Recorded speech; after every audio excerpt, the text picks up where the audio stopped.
À l'école, tu as entendu parler de la notion de projeté orthogonal et t'as rien compris.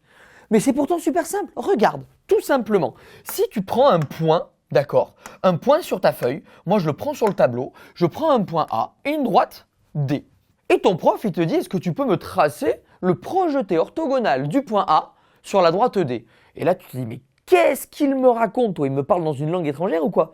Mais souviens-toi en sixième, si tu es en sixième et que je te dis, bon, prends ton équerre et est-ce que tu peux me construire la perpendiculaire à D qui passe par A? Mais tu vas me dire, bah oui, bien sûr, monsieur, mais c'est trop facile. Voilà, monsieur, regardez, je passe par A, je prends mon équerre, ici, j'ai un angle droit, et là, je vais te dire, bah super, t'as réussi. Eh ben regarde, moi je te donne maintenant une définition, une nouvelle définition. Le point d'intersection entre ma droite D et la droite qui va être perpendiculaire à D et qui passe par A, c'est-à-dire ce point que je vais appeler H, on appelle ça le projeté orthogonal du point A sur la droite D. Donc, pour obtenir le projeté orthogonal d'un point sur une droite, il va falloir tracer la perpendiculaire à cette droite passant par le point dont on cherche le projeté orthogonal. Et l'intersection de ces deux droites, c'est en fait le projeté orthogonal.